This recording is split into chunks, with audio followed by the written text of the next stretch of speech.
Enjoy yourself. It's later than you think. Enjoy yourself while you're still in the pink. The years go by as quickly as a wink. Glad you could join me in my kitchen. Diane here. I want to show you one of the most requested recipes in my little bag of tricks. People are always complimenting me on this, and I make so many pies. Pot pie, sweet, savory, makes no difference. But anyway, I want to show you how I make it because it is about ingredients and it is about technique as well. So what I like to do, here's how it goes. This calls for all-purpose flour and pastry flour. So you can make your own pastry flour. You don't have to go buy it, and it's pretty easy. Into the processor, which I like to do because it's fast and easy and makes less of a mess, put 1 cup of flour. Then in your measuring cup, put 1 3/4 tablespoons of cornstarch, and then fill the measuring cup up again with another cup of flour.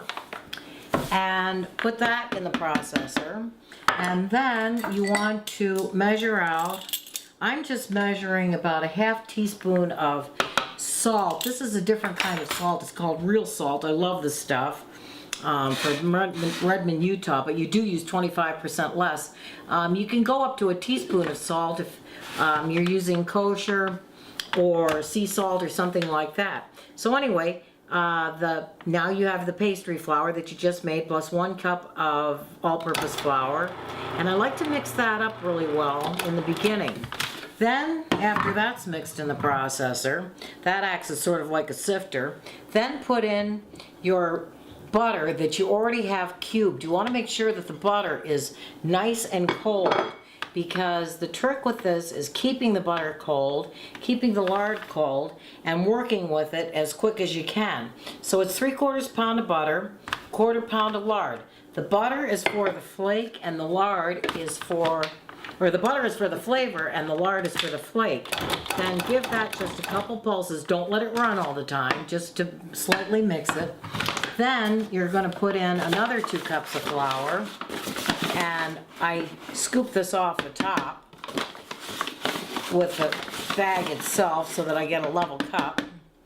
And there's our 4 cups plus our salt and pastry flour. So it's 3 cups all-purpose, 1 cup pastry, 3/4 pound of butter to a 1/4 pound of lard, to 1/2 teaspoon to a teaspoon of salt. I do also like unsalted butter so that you can add your own salt.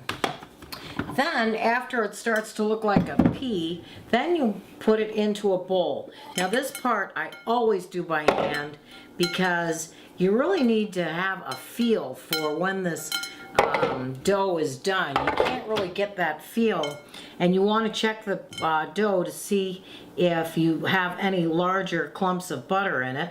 If so, press them through your fingers, but you want to work quick, especially if you have hot hands, and if so, you might want to keep nice cold water. But anyway, then after you have that and figured out that that's nicely mixed, what you're going to do is add about a 1/2 cup of water. And I say about because in the winter when it's dry inside, you're going to add a little bit more water, and of course it depends on the flour too. In the summer, when it's really humid, you'll need a lot less water. But by mixing it and by hand, you will figure out when the flour and the butter and the water just come together. You don't want to overwork it because that creates a really tough dough and you don't get it as flaky as if by doing it by hand. Then the other part of this technique, actually, you know what, that's coming together not bad, and it holds together. Yeah, I think I'm going to leave it alone like that. Okay, so, because it does hold its shape. If you press it together, it'll hold its shape fine. So, and you don't want to overwork this, but what I'm going to do is dump this out onto the counter, and then the other part of this technique is called dressage, and it's a French term where you're creating the layers in the dough, which creates the flake. So what you do after you dump it out, and so just gently push it together, take the heel of your hand and push it out on the counter.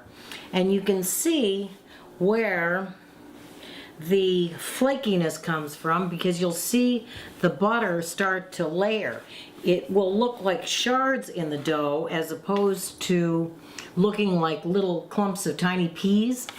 And so you're going to pick this up and you're going to push it together a couple times, and it does come together nicely, and then push it out about 3 times by turning it into a ball, turning it again. It's 2 or 3 times. The board scraper becomes your friend too. Board scrapers are wonderful. It helps form it.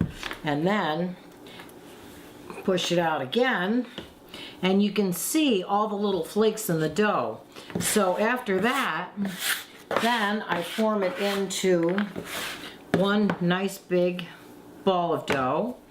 And at that point, get your scale out, and you can put the whole thing on the scale and divide it by 4. This will make 2 double crust large pies or 4 single crust large pies. By large, I mean it will be nice to do a 10-inch deep dish pie or tart pan or what have you.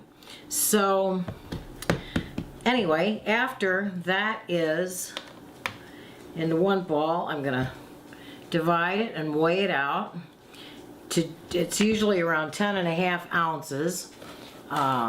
Usually is a divide by 4.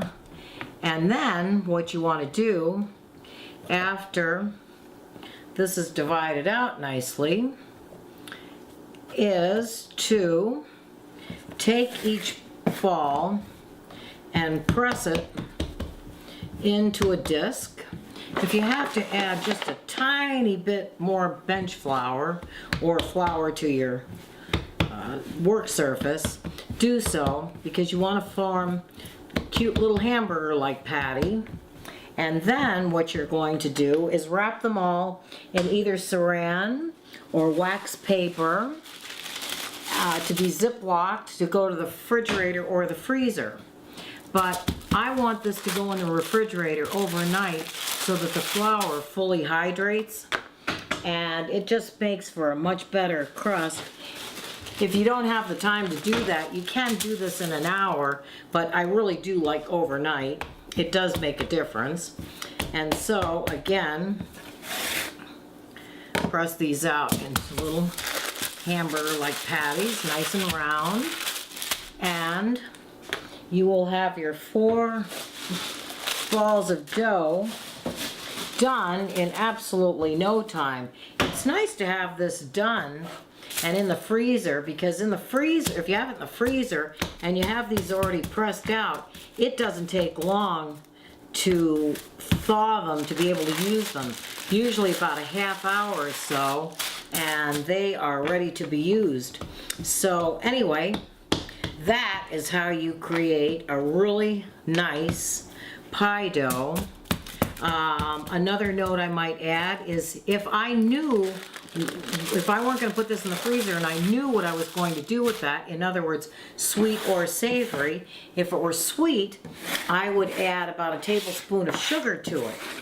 However, if you don't know, it's better to leave the sugar out of it and then just add the salt, because if you're making up for the unsalted butter, and then you can do anything you want. If I do a double crust sweet pie, then what I'll do is egg wash the top of the pie and sugar the top, because it adds a nice sheen and it adds a nice glisten and it just makes for a really pretty pie.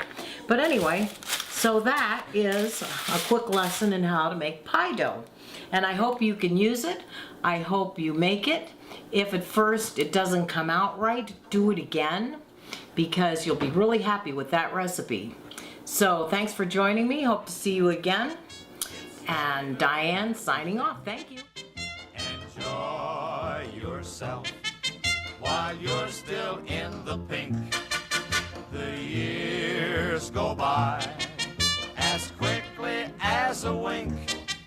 Enjoy yourself, enjoy yourself. It's later than you think.